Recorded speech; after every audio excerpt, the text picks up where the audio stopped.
চাই বেশি বেশি করে আল্লাহ রাব্বুল আলামিনের ইবাদত বন্দেগীর মধ্যে মশগুল থাকা।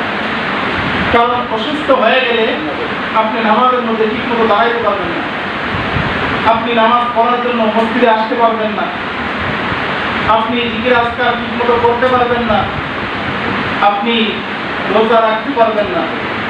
এই জন্য সুস্থতার কদর গ্রহণ করা অসুস্থ হওয়ার আগে আগে। হাদিসের মধ্যে আল্লাহ রাসূল সাল্লাল্লাহু আলাইহি সাল্লাম এটাও বলেছেন যে তোমরা যৌবনের কদরদানি করো বৃদ্ধ হওয়ার আগে আগে। বৃদ্ধ হয়ে গেলে তোমরা ইবাদত বন্দেগী করতে পারবে না, তোমাদের কষ্ট হয়ে যাবে। এই জন্য যখন তোমরা যুবক থাকবা তখন তোমরা এই যৌবনের কদরদানি করো বৃদ্ধ হওয়ার আগে আগে। তোমরা মালের কদরদানি করো ফকির হওয়ার আগে। মাল সম্পদ তোমার কাছে থাকবে না এক সময়, ফকির হওয়ার আগে আল্লাহর রাস্তায় খরচ করো, মালের কদরদানি তোমরা করো। এই জন্য দেখা যায় ভাই আমাদের কাছে অনেক মানুষ দোয়া চায় অসুস্থতার জন্য, তাকে যেন আল্লাহ তাআলা সুস্থ করে দেয়, এই জন্য দোয়া চায়।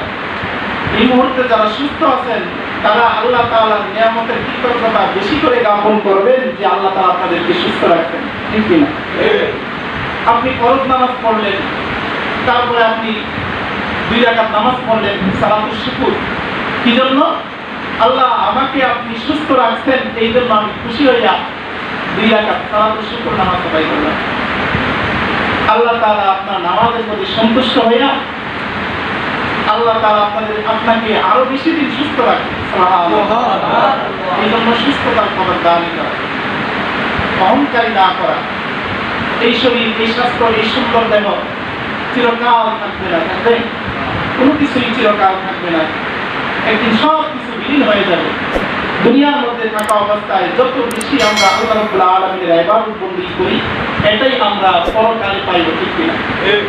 আজকে খুতবার মধ্যে বসে পবিত্র কোরআনুল কারীম থেকে কয়েকটি আয়াত তেলাওয়াত করেছি, একটি সরদার আয়াত তেলাওয়াত করেছি সূরাতুল বাকারা। এর মধ্যে এর শেষের দিকে, প্রায় শেষের দিকে 3 পারার শুরুর দিকে আমি কোরআনুল কারীম থেকে আয়াতুল কুরসি তেলাওয়াত করেছি। আয়াতুল কুরসির নাম শুনেন নাই সবাই? আয়াতুল কুরসি তেলাওয়াত করেছি। বছরের মধ্যে যেমন 12টি মাস আছে, এর মধ্যে সরদার একটি মাস আছে, সেই মাসের নাম কি? মাহে রমাদান। মাহে রমাদান হলো সরদার মাস। বিশেষ বিশেষ কিছু রাত্রি আছে, সবে কদরের রাত্রি, বিশেষ কিছু আমলের দিন আছে। সপ্তাহের মধ্যে সরদার একটি দিন আছে, সেই দিনের নাম হলো শুক্রবার দিন। ঠিক তদ্রুপ 6666টা আয়াতের মধ্যে সরদার একটা আয়াত আছে, সেই আয়াতটি হলো আয়াতুল কুরসি। সুবহানাল্লাহ। আল্লাহ রাসূল সাল্লাল্লাহু আলাইহি সাল্লাম এক সাহাবীকে প্রশ্ন করলেন, ও সাহাবী, জানো কি তুমি পবিত্র কোরআনুল কারীমের মধ্যে সবচেয়ে মর্যাদাপূর্ণ আয়াত কোনটি? তখন তিনি বললেন যে আয়াতুল কুরসি। আল্লাহ রাসূল সাল্লাল্লাহু আলাইহি সাল্লাম বলে দিলেন, হ্যাঁ, আয়াতুল কুরসি হলো পবিত্র কোরআনুল কারীমের মধ্যে সবচেয়ে সম্মানিত একটি আয়াত। সুবহানাল্লাহ। আয়াতের অনেক মর্যাদাও আছে। এই আয়াতের মধ্যে আল্লাহ তাআলার গুণের নাম, আল্লাহ তাআলার নাম সকল এগুলো বলা হয়েছে। প্রথমে তাওহীদের কথা বলা হয়েছে। তাওহীদের বিপরীত হলো কুফর। কারোর ভিতরে যদি তাওহীদ না থাকে তাহলে সে মুমিন থাকে না। এই জন্য আয়াতুল কুরসির প্রথম দিকে তাওহীদের কথা বলা হয়েছে। আয়াতুল কুরসি আল্লাহ তাআলা সুন্দরভাবে আল্লাহ রাব্বুল আলামিনের সিফাতি নাম, আল্লাহ রাব্বুল আলামিনের খাস নাম আল্লাহু লা ইলাহা ইল্লাহু আল হাইয়ুল কাইয়্যুম দ্বারা শুরু করেছেন। সুবহানাল্লাহ। আল্লাহ রাব্বুল আলামিনের সিফাতি নাম আছে, যেমন হুয়ার রাজ্জাক, হুয়াল আলীম। আল্লাহ রাব্বুল আলামিনের আরো সিফাতি নাম আছে, হুয়ার রহমান, হুয়ার রহিম, হুয়াল কুদ্দুস। আল্লাহ রাব্বুল আলামিনের অনেক নাম আছে। যেমন ভাবে একটা মানুষের অনেক নাম থাকে, যেমন আমার নির্দিষ্ট নাম, বাড়িতে গেলে আমার নির্দিষ্ট নাম বলে, কিন্তু মসজিদের মধ্যে আসলে মানুষ আমাকে হুজুর সাহেব বলে। আপনার নাম আছে আব্দুল্লাহ, আপনি যখন আরেকটু বড় হলেন, ডাক্তার হয়ে গেলেন, তখন আপনাকে ডাক্তার বলে কেউ ডাকে, এটা আপনার একটা সিফত। আপনি ডাক্তার হয়েছেন তাই আপনাকে ডাক্তার ডাকে। আবার যখন আপনি বিবাহ করেন, আপনি যখন আপনার শ্বশুর বাড়িতে যান, তখন শ্বশুর বাড়িতে আপনাকে জামাই বলে ডাকে না? আবার যখন আপনি বাচ্চা কাচ্চার বাবা হন, তখন আপনার বাচ্চার নাম ধরে আপনাকে বলে অমুকের আব্বু, বলে কি বলে না? নানান জায়গায় একটা মানুষের নানা রকমের নাম হয়, সিফাত অনুযায়ী তার নাম হয়। ডাক্তার সাহেব, ইঞ্জিনিয়ার সাহেব, মন্ত্রী সাহেব, এমপি সাহেব, নানা রকম ভাবে একটা মানুষের নাম হয়। আল্লাহ রাব্বুল আলামিনেরও অনেক নাম আছে। আল্লাহ রাব্বুল আলামিনের খাস একটা নাম আছে, সেটা হলো আল্লাহ। সেটা কি? আল্লাহ রাব্বুল আলামিন তাই বলতেছেন, আল্লাহু লা ইলাহা ইল্লা হুয়াল হাইয়ুল কাইয়্যুম। আল্লাহ তাআলা আয়াতুল কুরসি শুরু করতেছেন, আল্লাহু লা ইলাহা ইল্লা হু আল হাইয়ুল কাইয়্যুম। আল্লাহ লা ইলাহা ইল্লা হুয়াল হাইয়ুল কাইয়্যুম। আল্লাহ বলতেছেন আল্লাহ ছাড়া আর কোনো ইলাহ নাই। আল্লাহ ছাড়া আর কোনো ইলাহ আছে? এটা হলো তাওহীদ। আল্লাহ ছাড়া আর কোনো ইলাহ নাই। পৃথিবীর মধ্যে মাবুদ আল্লাহ ছাড়া আর কেউ নাই। আল্লাহর ইবাদত বন্দেগী করতে হবে একমাত্র। আল্লাহ ছাড়া আর কারো ইবাদত বন্দেগী করা যাবে না। আয়াতুল কুরসির প্রথম দিকে আল্লাহ তাআলা তাই বলতেছেন, আল্লাহু লা ইলাহা ইল্লা, যে আল্লাহ ছাড়া আর কোনো ইলাহ নাই। হুয়াল হাইয়ুল হুয়াল কাইয়্যুম, তিনি চিরঞ্জীব, চিরস্থায়ী। সুবহানাল্লাহ। পৃথিবীর মধ্যে কেউ চিরস্থায়ী নয়, কেউ চিরস্থায়ী হয়ও না, একমাত্র কে ছাড়া? আল্লাহ ছাড়া। আয়াতুল কুরসির অনেক ফজিলত আছে। যদি কেউ আয়াতুল কুরসি তেলাওয়াত করে, আয়াতুল কুরসির উপরে আমল করে, তাহলে তার মৃত্যু যন্ত্রণা হবে না। সুবহানাল্লাহ। তার মৃত্যু যন্ত্রণা হবে না। একটা মা যখন সন্তান, একটা মায়ের সন্তান যখন ভূমিষ্ঠ হয়, তখন তার কষ্ট হয় 56 ডিগ্রি পর্যন্ত। স্বাভাবিকভাবে একটা মানুষ 43 ডিগ্রি পর্যন্ত কষ্ট সহ্য করতে পারে, এরপরে আর সহ্য করতে পারে না। একটা মায়ের 56 ডিগ্রি সেলসিয়াস পর্যন্ত যখন সে কষ্ট সহ্য করে, তারপরে সে নিয়োগ করে আর জীবনে মা হব না, স্বামীর কাছে যাব না। আবার যখন 1-2 বছর চলে যায়, আবার সে মা হওয়ার জন্য পাগল হয় কি হয় না? আবার সে মা হয়, এত কষ্টের পরেও। কিন্তু মৃত্যু যন্ত্রণা এত বেশি কষ্ট, কোনো মানুষ যদি একবার মৃত্যুবরণ করে, জিন্দেগিতে সে আর কোনোদিন জীবিত হইতে চাইবে না। জীবিত হইলে তারপর আবার মৃত্যুবরণ করতে হবে, এত কষ্ট মৃত্যু যন্ত্রণা। আল্লাহ রাসূল সাল্লাল্লাহু আলাইহি সাল্লাম বলেন, কেউ যদি আয়াতুল কুরসির উপরে আমল করে, মৃত্যু যন্ত্রণা তাকে স্পর্শ করবে না। সুবহানাল্লাহ। দুনিয়ার মধ্যে একজন নবী ছিলেন, হযরত ঈসা আলাইহিস সালাতু ওয়াস সালাম। নাম শুনছেন?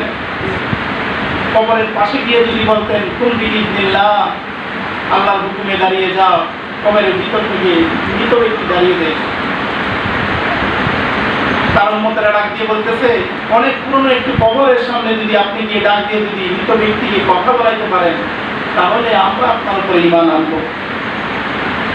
হযরত ঈসা আলাইহিস সালাতু ওয়াস সালাম এমন পয়গম্বর ছিলেন যে মৃত একটা হরিণের হাড়গুলো যদি একত্রে রাইখা যদি বলতেন, আল্লাহ তাআলার নির্দেশে জীবিত হয়ে যাও, তাহলে জীবিত হয়ে যেত। সুবহানাল্লাহ। এমন একজন পয়গম্বর। অনেক পুরনো একটি কবরের সামনে গিয়ে ডাক দিয়ে বলতেছেন, কুম বিইذনিল্লাহ, আল্লাহর হুকুমে দাঁড়িয়ে যাও, আল্লাহর হুকুমে দাঁড়িয়ে যাও।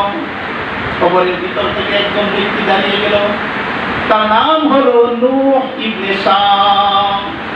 হযরত নূহ আলাইহিস সালাতু ওয়াস সালামের সন্তান হযরত শাম আলাইহিস সালাতু ওয়াস সালাম তিনি দাঁড়িয়ে গেলেন, দাঁড়ায় সালাম দিতেছেন, আসসালামু আলাইকুম ইয়া রাসূলুল্লাহ, আসসালামু আলাইকুম ইয়া রাসূলুল্লাহ। পয়গম্বর ডাক দিয়ে জিজ্ঞেস করে যে, আপনি তো আমাকে দেখেন নাই, আপনার সঙ্গে আমার কোনো পরিচয় নাই, আপনি কিভাবে আমাকে সালাম দিলেন? নূহ ইবনে শাম উত্তর করে, আমার বাবা পয়গম্বর ছিল, আমাকে বলে গিয়েছে একজন নবী দুনিয়ার জমিনের মধ্যে আগমন হবে, তার জন্য তোমার দরকার হতে পারে, তুমি আবার জিন্দা হতে পারো, তুমি যখন কবর থেকে দাঁড়াইবা তখন তুমি তাকে সালাম দিবা এবং আমার সালাম তার কাছে পৌঁছায় দিবা। সুবহানাল্লাহ।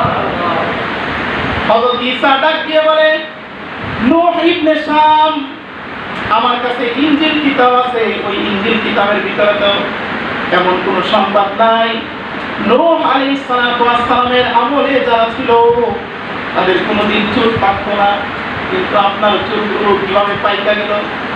নূহ ইবনে শাম উত্তর করে, পয়গম্বর, মালাকুল মাউত আজরাইল আলাইহিস সালাতু ওয়াস সালাম যখন আমাকে খাওয়াবো, মালাকুল মাউতের চিন্তায়, মালাকুল মাউতের কষ্টে আমার মাথার চুলগুলো পেকে গেল। শুধু তাই নয়, ঈসা আলাইহিস সালাতু ওয়াস সালাম ডাক দিয়ে বলে, আপনার যুগের লোকেরা তাদের তো ঘাম হইতো না, আপনার শরীর থেকে কি জন্য ঘাম পড়তেছে? নূহ ইবনে শাম উত্তর করে, মালাকুল মাউত যখন আমার শরীরের মধ্যে থাবা মারল, আমার শরীরের মধ্যে এমন ভাবে চাপ দিল, আমার রূহটা শরীরের নানা জায়গায় গিয়ে পড়াইতে আরম্ভ করলো। ওই মুহূর্তে আমার শরীর থেকে ঘাম বের হয়ে গেল। তখন পয়গম্বর ডাক দিয়ে বলে, আপনার জন্য আমি দোয়া করবো নাকি আপনি আবার পৃথিবীর মধ্যে আসবেন, কিছুদিন আবার পৃথিবীর মধ্যে থাকবেন? নূহ ইবনে শাম উত্তর করে, পয়গম্বর, যদি আমি আবার পৃথিবীর মধ্যে থাকি তাহলে কি আমার সামনে আবার মালাকুল মাউত আসবে? বলে, হ্যাঁ, যে পৃথিবীর মধ্যে থাকে তার সামনে তো অবশ্যই মালাকুল মাউত আসবে। নূহ ইবনে শাম উত্তর করে, তাহলে আমি পৃথিবীর মধ্যে আর থাকতে চাই না। একবার যে মালাকুল মাউত আমার সামনে আসছে, সেই কষ্ট এখনো পর্যন্ত আমার শরীরের মধ্যে পাই। এই কারণে পয়গম্বর বলে, কেউ যদি আয়াতুল কুরসির উপরে আমল করে, মৃত্যু যন্ত্রণা তাকে কখনো স্পর্শ করবে না। সুবহানাল্লাহ। শুধু তাই নয়, মুসলমান, কেউ যদি নামাজের পরে, কিসের পরে? নামাজের পরে নিয়মিত আয়াতুল কুরসি তেলাওয়াত করে, মৃত্যু হতে দেরি হবে, তার জান্নাতে ঢুকতে দেরি হবে না। সুবহানাল্লাহ। সে জান্নাতে যায় না, কারণ সে মরে না। মরতে দেরি হবে, জান্নাতে যাইতে দেরি হবে না। সুবহানাল্লাহ। বলতে পারেন, হুজুর, মরার পরে তো কবর, জান্নাতে আবার কিভাবে যাবে? আল্লাহ রাসূল সাল্লাল্লাহু আলাইহি সাল্লাম বলেছেন, কোন কোন মুর্দারের জন্য তার কবরটা জান্নাত হয়ে যাবে। সুবহানাল্লাহ। কোন কোন মুর্দারের জন্য জাহান্নাম। মরার পরে তাকে যখন কবরের মধ্যে রাখা হবে, জান্নাতের সাথে তার কবরের সম্পর্ক করে দেওয়া হবে। সুবহানাল্লাহ। জান্নাতের সঙ্গে একটা লাইন করে দেওয়া হবে। জান্নাতের গান, জান্নাতের আলো বাতাসগুলো তার কবরের মধ্যে পৌঁছতে থাকবে। সুবহানাল্লাহ। এই হলো আয়াতুল কুরসি। এগুলো আমাদের শিক্ষা গ্রহণ করা দরকার আছে কিনা? গতকালকে একটি হাদিস পড়েছিলাম, কেউ যদি ঈশান নামাজের পরে সূরাতুল মুলক তেলাওয়াত করে, তাহলে কবরের আযাব তাকে স্পর্শ করবে না। সুবহানাল্লাহ। আযাব যখন সামনের দিক থেকে আসবে, পায়ের দিক থেকে, পা বাধা দিবে না, সে সূরাতুল মুলক তেলাওয়াত করবে। আযাব যখন ডান দিক থেকে আসবে, না, সে সূরাতুল মুলক তেলাওয়াত করতো। আযাব যখন উপরের দিকে আসতে থাকবে, তখন থেকে বাধা দিয়ে আসবে, না, সে সূরাতুল মুলক তেলাওয়াত করতো। কেউ যদি ঈশান নামাজের পরে নিয়মিত সূরাতুল মুলক তেলাওয়াত করে, তার কবরের মধ্যে কখনো আযাব হবে না। সুবহানাল্লাহ। আয়াতুল কুরসিও এমন, কবরের মধ্যে ঢুকতে দেরি হবে, কবরটাকে আল্লাহ তাআলা জান্নাত বানাইতে দেরি করবেন। এই জন্য এই আয়াতগুলো আমাদের শিক্ষা গ্রহণ করা দরকার আছে কিনা? আয়াতুল কুরসির মধ্যে আল্লাহ তাআলা কি বলতেছেন? আল্লাহু লা ইলাহা ইল্লাহু আল হাইয়ুল কাইয়্যুম। আল্লাহ তাআলা চিরঞ্জীব, চিরস্থায়ী। পৃথিবীর মধ্যে কেউ থাকবে না, সমগ্র ফেরেশতা পর্যন্ত ধ্বংস হয়ে যাবে, সবাই মৃত্যুবরণ করবে, একমাত্র থাকবেন আল্লাহ। কে থাকবেন? এই জন্যই আয়াতুল কুরসির মধ্যে আল্লাহ তাআলা বলতেছেন, আল্লাহু লা ইলাহা ইল্লা হুয়াল হাইয়ুল কাইয়্যুম। আল্লাহ হলো তিনি, যিনি ছাড়া আর কোনো উপাস্য নাই। তিনি চিরঞ্জীব, তিনি চিরস্থায়ী। কে চিরঞ্জীব? কে চিরস্থায়ী? আল্লাহ ছাড়া কেউ চিরস্থায়ী নয়। আল্লাহই একমাত্র চিরঞ্জীব, চিরস্থায়ী। সুবহানাল্লাহ। আল্লাহ একটা সিফতি নাম, যেই সিফতি নামের কোনো স্ত্রীলিঙ্গ নেই। প্রত্যেকটা নামের তো স্ত্রীলিঙ্গ আছে, কিন্তু আল্লাহ রাব্বুল আলামিনের নামের কোনো স্ত্রীলিঙ্গ নেই। সুবহানাল্লাহ। ভগবান, ভগবতী, ঈশ্বর, ঈশ্বরনী, প্রত্যেকটা নামেরই একটি স্ত্রীলিঙ্গ আছে, কিন্তু আল্লাহ রাব্বুল আলামিনের আল্লাহ এমন একটা সিফতি নাম, যে সিফতি নামের কোনো স্ত্রীলিঙ্গ নেই। সুবহানাল্লাহ। প্রত্যেকটা নাম যখন আপনি আবার ভাঙবেন, সেই নামের কোনো অর্থই খুঁজে পাওয়া যাবে না। গড, যেমন আল্লাহ বলা হয়, আল্লাহকে তো আমরা আল্লাহ বলি। আবার অনেকে তারা যাকে ইবাদত বন্দি করে, যার তাকে নানা রকম ভাবে নানা নামে তারা ডাকে।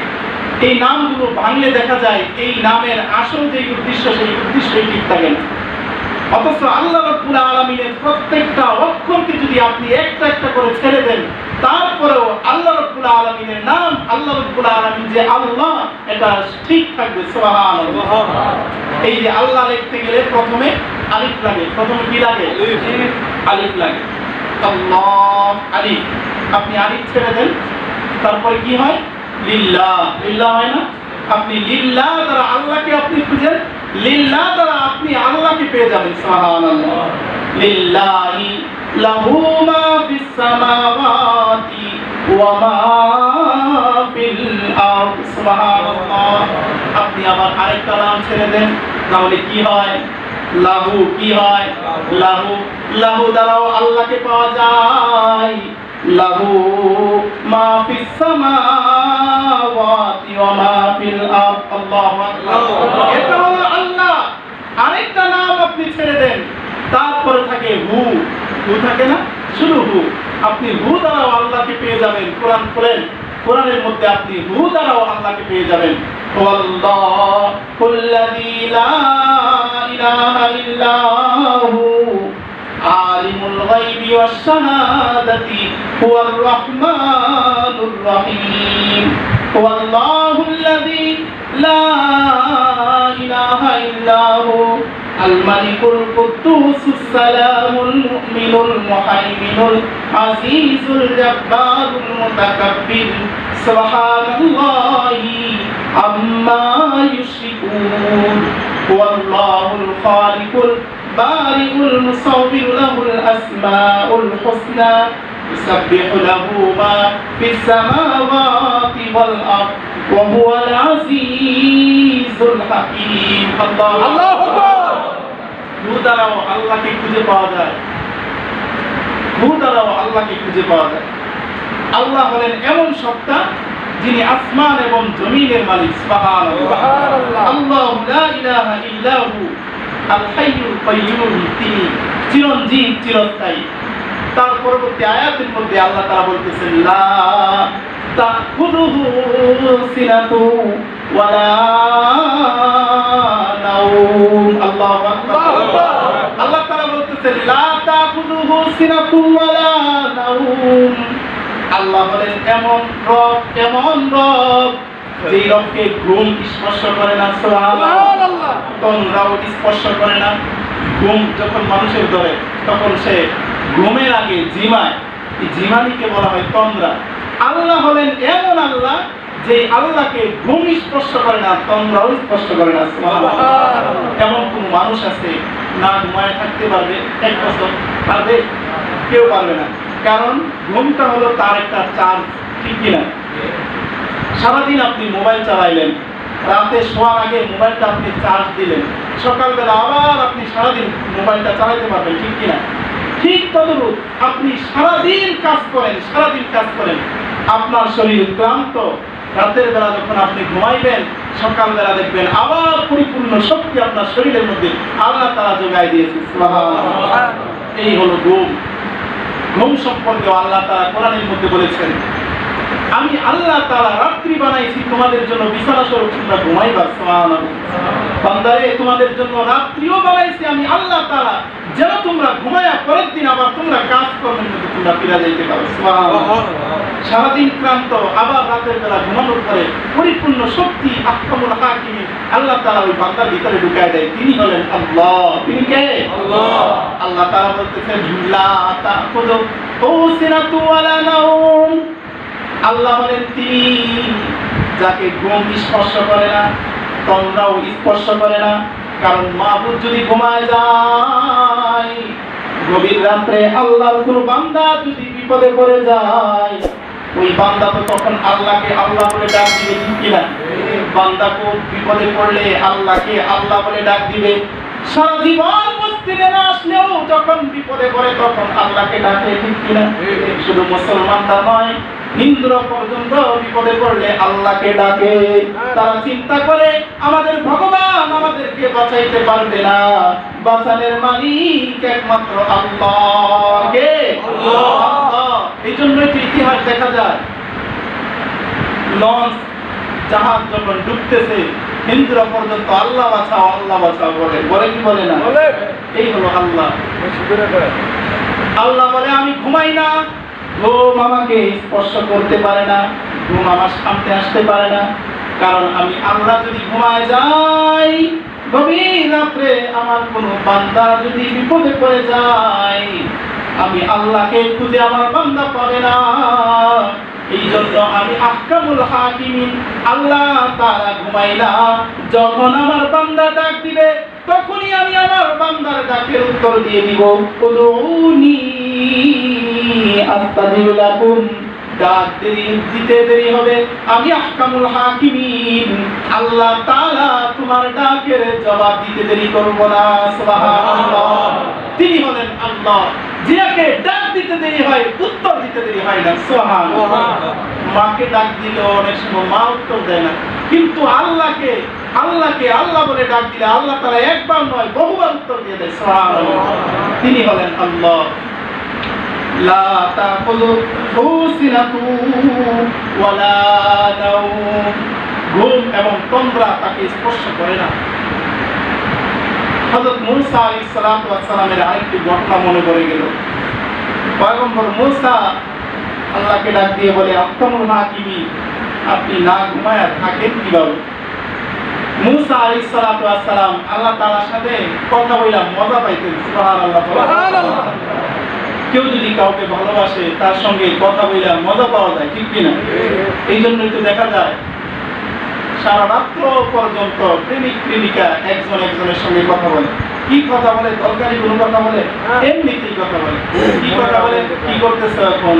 খানা খাইছো নাকি? কি তরকারি দিয়ে খাইছো? এরকম কথা বলে। ঠিক তদরূপ কেউ যদি কাউকে ভালোবাসে তার সঙ্গে বেশি কথা বলতে মজা পাওয়া যায়, ঠিক কিনা?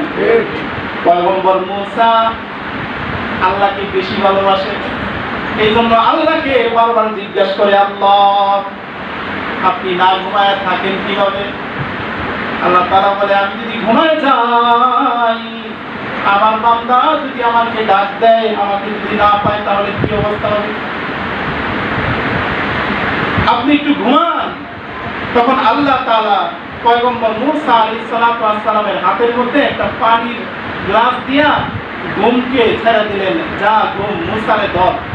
মূসা আলাইহিস সালাতু ওয়াস সালাম যখন পানির গ্লাসটা নিয়ে দাঁড়ায় আছে, ঘুম যখন মূসা আলাইহিস সালাতু ওয়াস সালামকে ধরছে, জিমায় পড়ে গেছে, গ্লাসটা মাটির মধ্যে পড়ে ভেঙে গেছে।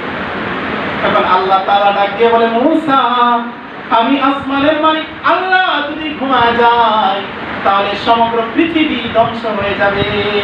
এই জন্য আমি আসমানের মালিক আল্লাহ তাআলা কখনো ঘুমাই না। সুবহানাল্লাহ।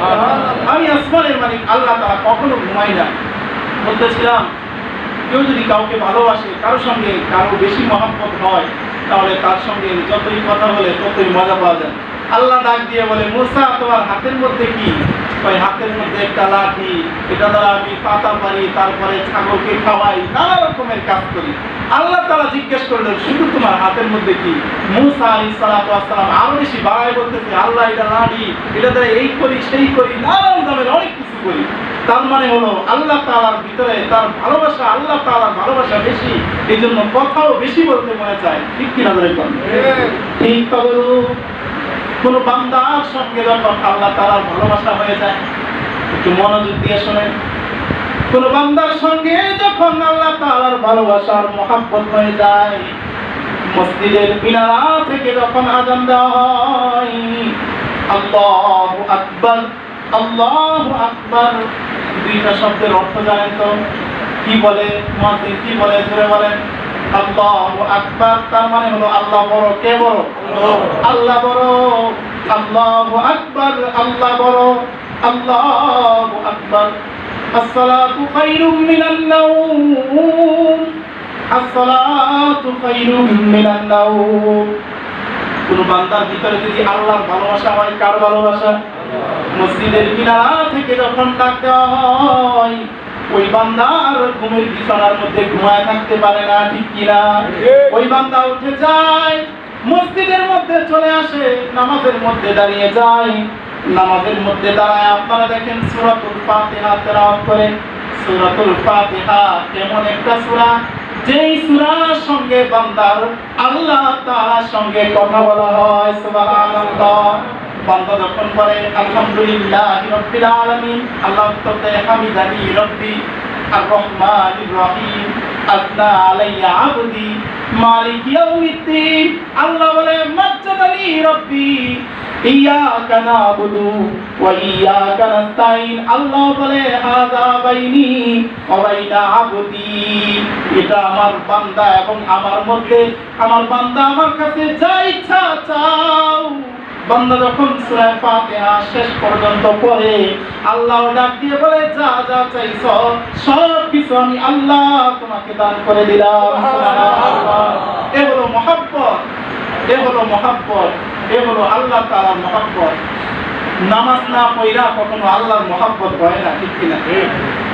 অনেকে দেখবেন লম্বা চুল রাখে, লাল শাড়ি পরে, তাকে যদি জিজ্ঞাসা করা হয় ভাই তুমি কেন লম্বা চুল রাখছো, ভাই আল্লাহরে পাওয়ার লাগি, বলে কি বলে না? আরে লাল কাপড় কি জন্য পরছো? লাল কাপড় তো পুরুষদের পাওয়া নিষেধ, ভাই আল্লাহ পাওয়ার লাগি। আরেকজন কয় কাপড়ই পরে না, কয় আইসি ল্যাংটা যাবো ল্যাংটা, বলে কি বলে না? তো কি জন্য এগুলো করছো? ভাই আল্লাহ পাওয়ার লাগি, ঠিক কিনা? কোন ব্যক্তি যদি এই কথা বলে আইসিতে পাবে, যাবো সেভাবে, আপনারা না নিয়ে একটা দাঁতের মধ্যে বাইরে শুরু করবেন, দাঁত গুলো সব ভাঙা বাড়াই দিবেন, তখন বলবেন যে আইসো দাঁত ছাড়া যাইবা কি জন্য দাঁত নিয়া, আইসো দাঁত ছাড়া যাইবাও দাঁত ছাড়া, ঠিক কিনা ধরে বলে। কোন বান্দার মহব্বত যদি আল্লাহর সঙ্গে হয়ে যায়, শুধু আযান নয়, আযান নয়, গভীর রাতে আল্লাহ তাআলা যখন নিচের আসমানের মধ্যে আয়েশা ওই বান্দাকে ডাকতে থাকে, আল্লাহ রাব্বুল আলামিনের মহব্বতের বান্দাদের উদ্দেশ্যে আল্লাহ তাআলা ডাকতে থাকে, আসুনি কেউ ক্ষমা প্রার্থী, আমার কাছে ক্ষমা চাও। এই জন্য বুজুর্গদের ইতিহাসের মধ্যে আমরা দেখি গভীর রাত্র যখন হয়ে যায়, বিছানাটা তাদের কাটার মতো হয়ে যায়। সুবহানাল্লাহ। বিছানার মধ্যে আর ঘুমাইতে পারে না, উঠে যায়, নামাজের মধ্যে দাঁড়িয়ে যায়, আর আল্লাহ তাআলার সঙ্গে তার কথা বলা শুরু হয়ে যায়। সুবহানাল্লাহ। এই হলো আল্লাহ। মুসা আলাইহিস সালাতু ওয়াস সালামের সঙ্গে আল্লাহর মহব্বত বেশি, মুসা আলাইহিস সালাতু ওয়াস সালামের ভিতরে আল্লাহর মহব্বত বেশি। এইজন্য মুসা আলাইহিস সালাতু ওয়াস সালাম আল্লাহর সঙ্গে বেশি বেশি কথা বলে। কোন বান্দার ভিতরে যদি আল্লাহর মহব্বত হয়ে যায়, ওই বান্দাও আল্লাহ তাআলার সঙ্গে বেশি বেশি কথা বলতে চায়, ঠিক কি না? ওই বান্দা যখন রাস্তা দিয়া যায় তখন পড়ে আল্লাহু আকবার, আল্লাহু আকবার, লা ইলাহা ইল্লাল্লাহ, লা ইলাহা ইল্লাল্লাহ, লা ইলাহা ইল্লাল্লাহ বলে বলে জিকির করে, ঠিক কি না? শুধু জিকির আর জিকির। মানুষ তাকে বলে পাগল, পাগল, পাগল হয়ে গেছে, জিকির ছাড়া আর কোনো কিছু নাই। আসলে সে পাগল নয়, তার বিষয়ে মাওলার মহব্বত বেশি, সেজন্য মানুষ তাকে পাগল বললেও আল্লাহ তাআলা তাকে পছন্দের বান্দা বানায় নেয়। সুবহানাল্লাহ। লা তাখুযুহু সিনাতু ওয়ালা নাওম। তার পরবর্তী আয়াতের মধ্যে আল্লাহ তাআলা বলতেছেন লাহু মা ফিস সামাওয়াতি ওয়া মা ফিল আরদ, লাহু মা ফিস সামাওয়াতি ওয়া মা ফিল আরদ। আসমান এবং জমিনের মধ্যে যা কিছু আছে সবকিছু আল্লাহরই। সুবহানাল্লাহ বলেন। লাহু মা ফিস সামাওয়াতি ওয়া মা ফিল আরদ। আসমান এবং জমিনের মধ্যে যা কিছু আছে সবকিছু আল্লাহ। সবকিছু সম্পর্কে আল্লাহ তাআলা জ্ঞান রাখেন। আয়াতুল কুরসির মধ্যে আল্লাহ তাআলা এগুলোই বলতেছেন, যত কিছু আছে সব কিছুর জ্ঞান কার কাছে? ওয়ালা ইউহিতুনা বিশাইইন মিন ইলমিহি ইল্লা বিমা শাআ ওয়াসিআ কুরসিয়ুহুস সামাওয়াতি ওয়াল আরদ। আল্লাহু আকবার। আল্লাহ তাআলা বলতেছেন আল্লাহ রাব্বুল আলামিনের কুরসি এমন বড় যেটা পৃথিবীর আসমান এবং জমিনকে পরিবেষ্টিত করে রাখছে। সুবহানাল্লাহ। কত বড় আল্লাহ আমরা কল্পনা করতে পারি। এই জন্য আমরা বলি আল্লাহু আকবার, তার মানে হলো আল্লাহ সবচেয়ে বড়, আল্লাহ সবচেয়ে বড়। ঠিক কিনা দেখুন, আল্লাহ থেকে বড় কেউ নাই। আল্লাহ রাসূল সাল্লাল্লাহু আলাইহি সাল্লামকে সাহাবারা প্রশ্ন করেন, ও আল্লাহর রাসূল, আল্লাহ তাআলার কুরসি কেমন বড়? সাহাবায়ে কেরাম তারা প্রশ্ন করলেন, আল্লাহ রাসূল সাল্লাল্লাহু আলাইহি সাল্লাম তার হাতের আঙ্গুলটা জমিনের মধ্যে পাঠিয়ে দিলেন, জমিনের মধ্যে ফেলা দিলেন। জমিনের মধ্যে ফেলানোর পরে সাহাবাদেরকে বুঝাইতেছেন, ও সাহাবায়ে কেরাম, মনে করো আমার হাতের আংটিটা হলো সমগ্র আসমান এবং জমিন যা কিছু আছে সব কিছু। আর হলো আল্লাহ তাআলার কুরসিটা এই মাঠ, যে মাঠের মধ্যে বানাইছে, এই মাঠটা হলো আল্লাহ তাআলার কুরসি, আর আমার হাতের আংটিটা হলো আসমান এবং জমিনের মধ্যে যা কিছু আছে সব কিছু। ঠিক তদ্রূপ আসমান এবং জমিন যদি একটা আংটির মতো হয়, আল্লাহ তাআলার কুরসির মধ্যে যদি আংটিটা ফেলাই দেওয়া হয়, দেখা যাবে বড় একটা মাঠের মধ্যে ছোট্ট একটা আংটি পালায় আছে। সুবহানাল্লাহ। আল্লাহ তাআলার কুরসি কেমন বড়! আল্লাহু আকবার বলেন। বলো আল্লাহ। আবার সাহাবায়ে কেরাম প্রশ্ন করেন, ও আল্লাহর রাসূল, আল্লাহ তাআলার আরশ কেমন বড়? আল্লাহ তাআলার আরশ কেমন বড়? এবার আল্লাহ রাসূল সাল্লাল্লাহু আলাইহি সাল্লাম বলেন, আরশটা হলো এই আংটির মতো। আরশটা হলো এমন কুরসি সমগ্র পৃথিবীর আসমান এবং জমিন যদি একটা মাঠের মধ্যে ফেলানো হয়, সেই মাঠের মধ্যে একটা আংটি যেমন ছোট দেখা যাবে, আল্লাহ তাআলার আরশ হলো এত বড়। সুবহানাল্লাহ। তাহলে আল্লাহ কত বড়, আল্লাহর ফেরেশতারা কত বড়, আন্দাজ করা যায়? আন্দাজ করা যায়? বর্তমান বিজ্ঞান তো কিছুদিন পরেই আবিষ্কার করে পৃথিবীর মতো আরেকটা নতুন নাকি পৃথিবী পাওয়া গেছে। পৃথিবীর শেষ সীমানা যে কোথায়, এটাও তো এখন পর্যন্ত আবিষ্কার করতে পারেনি। কিছুদিন আগে বলতেছে করোনা ভাইরাসের মধ্যে নতুন একটা সুখবর, বলে কি পৃথিবীর মতো নতুন আরেকটা নাকি পৃথিবী পাওয়া গেছে। বলে কি বলে না? বিজ্ঞান কখনো আল্লাহ তাআলার জ্ঞান পরিপূর্ণভাবে তারা নিতে পারেন।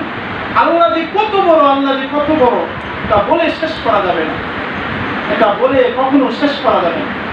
এই জন্য আল্লাহ যেমন বড়, তার ইবাদত বন্দেগী যখন করার জন্য আমরা দাঁড়াইব, তখন তেমনি ভাবে নম্র এবং ভদ্র হয়ে দাঁড়াই যেতে হবে। ঠিক কিনা? বড় মানুষের সামনে দাঁড়াইলে, কোনো বড় একটা ব্যক্তির সামনে দাঁড়াইলে নড়াচড়া করা যায়? কোনো বেয়াদবি করা যায়? আল্লাহর সামনে তেমনি ভয় নিয়ে দাঁড়ায় যেতে হবে। আয়াতুল কুরসির মধ্যে আল্লাহ তাআলার এই শানগুলো আল্লাহ তাআলা বলেছেন। আরো অনেক ফজিলত আছে আয়াতুল কুরসি। কেউ যদি আয়াতুল কুরসি পড়ে রাতের বেলা ঘুমিয়ে যায়, পাহারা দেওয়ার জন্য কোনো মানুষ লাগবে না। আসমানের মালিক আল্লাহ তাআলা ফেরেশতারা তার মাল সম্পদগুলো পাহারা দিবে। সুবহানাল্লাহ। জোরে বলেন সুবহানাল্লাহ। বাড়ির মধ্যে কত তালা লাগাইলাম, সিসি ক্যামেরার মধ্যে দেওয়া পরে তালাগুলো কাইটা তারপরে কত কিছু নিয়ে যায়, পরে কি করে না? যদি কোনো ব্যক্তি রাতের বেলা ঘুমানোর আগে আয়াতুল কুরসি তেলাওয়াত করে ঘুমিয়ে যায়, আসমানের মালিক আল্লাহ তাআলা ফেরেশতারা তাকে পাহারা দিবে। সুবহানাল্লাহ। এমনিতে তো সমগ্র মানুষের সঙ্গে ফেরেশতা আছে, এটা কোরআনের কথা। ইন কুল্লু নাফসিন লাম্মা আলাইহা হাফিজ, প্রত্যেক মানুষের সঙ্গে একটা করে ফেরেশতা আছে। সুবহানাল্লাহ। এই ফেরেশতারা তাকে পাহারা দেয়। এই জিনিসটা আপনি বুঝতে পাবেন কখন?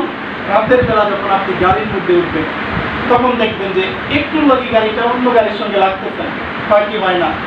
কে ধরে রাখতেছে? আল্লাহ, ফেরেশতারা। সুবহানাল্লাহ। রাতের বেলা ঘুমায় গেলেন, হাতের মধ্যে পিঁপড়ায় কামড় দিল কিন্তু কানের ভিতরে ঢুকতেছে না,